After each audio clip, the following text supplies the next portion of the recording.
Mount Xanthus, the highest mountain in the Swiss Alps.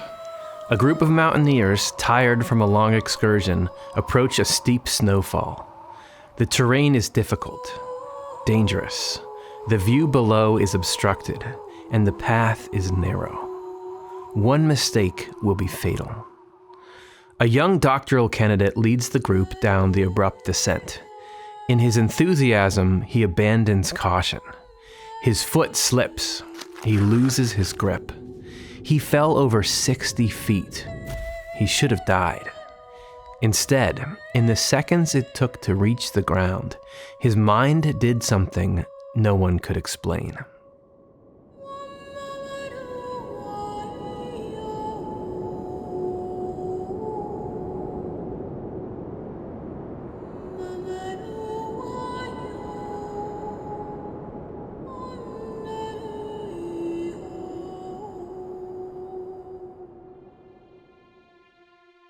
In 1871, Albert Heim was 22 years old.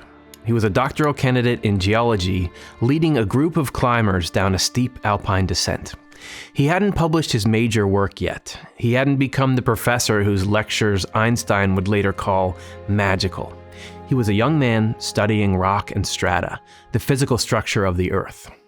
And then he fell off a cliff. The fall lasted roughly 10 seconds. In those 10 seconds, his mind did more than it had ever done in a lecture hall. He thought with total clarity. He saw his entire life. He experienced a world his training had no framework for. Heim would go on to build a distinguished career, but he never stopped trying to understand what had happened during those 10 seconds. Not to his body, but to something inside it.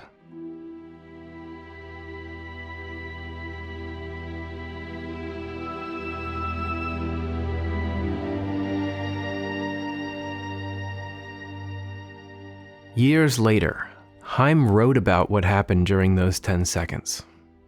What I felt in 5 to 10 seconds could not be described in 10 times that length of time.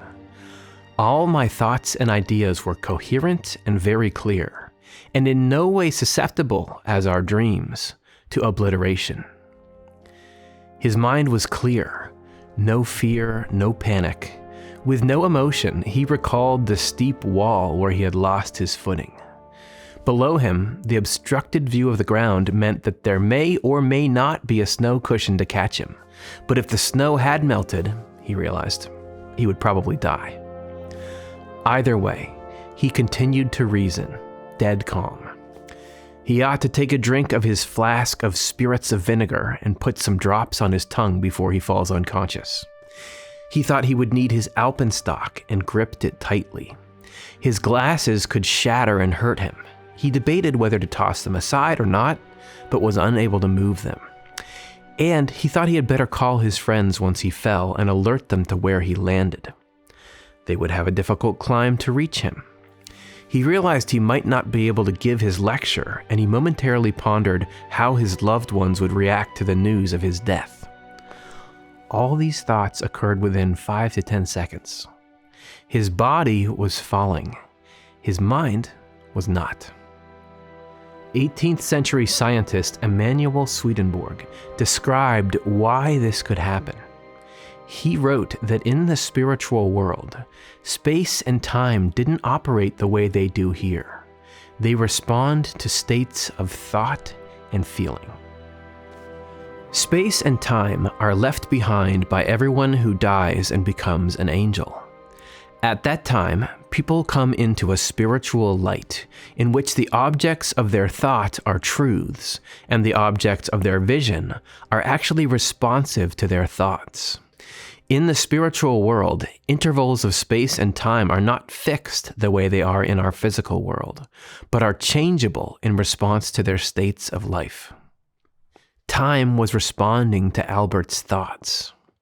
Still falling, Albert's thoughts expanded.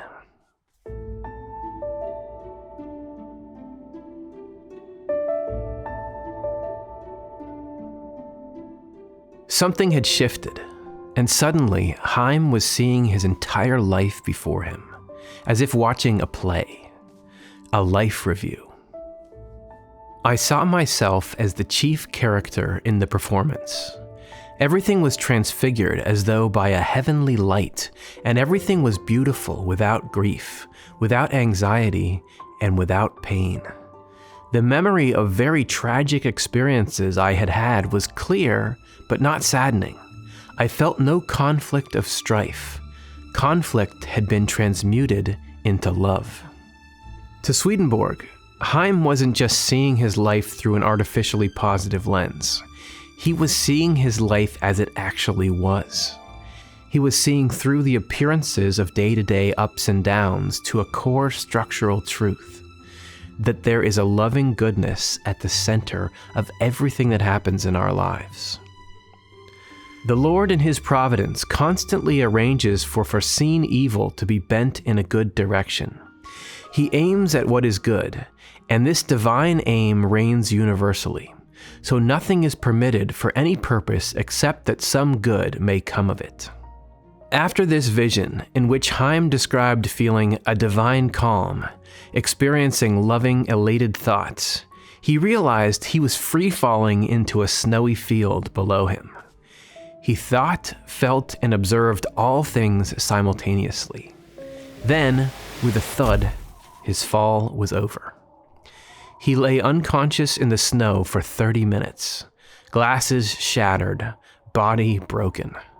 But something inside him had just been more awake than it had ever been in his life.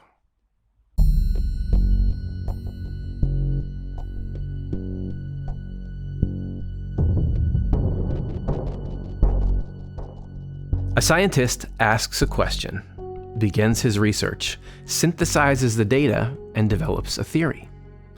Albert Heim was a scientist, and he had a powerful question. He wanted to know, what had other people experienced? Had other survivors felt what he had felt, seen what he had seen? He interviewed more than 20 other survivors, comparing what each of them had witnessed with his own account. His case studies were mainly other climbers, from Switzerland or nearby alpine regions, who had survived near-fatal accidents in the mountains. He presented his research in a paper to the Swiss Alpine Club in February of 1892. He found remarkable similarities in the experiences of his peers. There was no anxiety, no trace of despair, no pain, but rather calm seriousness, profound acceptance, and a dominant mental quickness and sense of surety. Mental activity became enormous, rising to 100-fold velocity or intensity. The relationships of events and their probable outcomes were overviewed with objective clarity. No confusion entered at all. Time became greatly expanded. The individual acted with lightning quickness in accord with accurate judgment of his situation. In many cases, there followed a sudden review of the individual's entire past. And finally, the person falling often heard beautiful music and fell in a superbly blue heaven containing roseate cloudlets. Then consciousness was painlessly extinguished, usually at the moment of impact, and the impact was, at the most, heard, but never painfully felt. Apparently, hearing is the last of the senses to be extinguished. Heim's research indicated a pattern. Consciousness expanded for almost all of the survivors. For Swedenborg, such a phenomenon would simply follow from the structure of reality. He learned that we are all spiritual beings. While alive on Earth, we live in a physical body. But who we really are exists deep within us. We each have inner depths and an outer layer. Our inner depths are called the inner self, and our outer layer is called the outer self. The spiritual self is what gains intelligence and wisdom from things seen by heaven's light, but the earthly self from things seen in worldly light.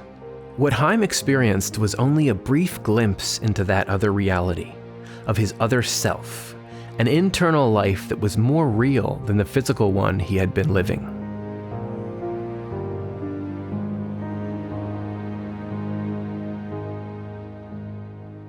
Heim knew better than anyone that mountaineering could be fatal. Some of his fellow climbers had died, and their families grieved their loss. Now that he knew what death felt like, he had information that could bring peace to those families. The information he presented in his paper suggested that those who died never felt any pain or fear, and that their lives continued in another, better world. He noted after his lecture that 2 mothers who had lost sons were comforted by his information. He had given them hope. Something had shifted in Heim after the fall. Not just what he believed, but how he lived. He spent the rest of his life dedicated to the welfare of others. Swedenborg wrote that people caught up in living for the welfare of others are truly living the life of heaven. The pleasure of doing good to their neighbor is their reward. The angels in heaven feel this pleasure. It is a spiritual pleasure that is eternal. It immeasurably surpasses every earthly pleasure. The inner self Heim glimpsed during his 10-second death didn't vanish when he hit the snow.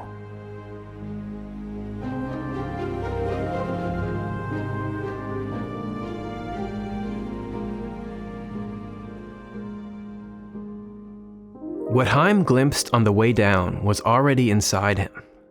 Swedenborg would say it always had been. There is a constant correspondence between the stages a person goes through physically and the stages a person goes through spiritually. The reason is that at the level of our souls, we are born spiritual, but we are clothed with earthly material that constitutes our physical body. Our spiritual body has to be formed within our physical body. The spiritual body is made out of truth and goodness that flow into us from the Lord through the spiritual world. As Albert Heim fell down the jagged mountainside, his consciousness accelerated. He experienced peaceful, rational thoughts as time slowed down. He relived his entire life, felt loved as he experienced good and bad from a new perspective, and he saw a beautiful world beyond his comprehension, all within 10 seconds. The question this leaves us with is, what's happening within us, beneath the noise of the physical world, right now?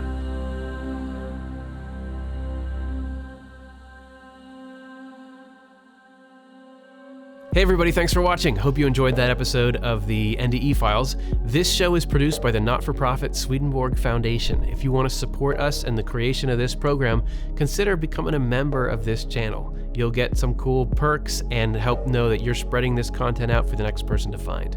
Thanks.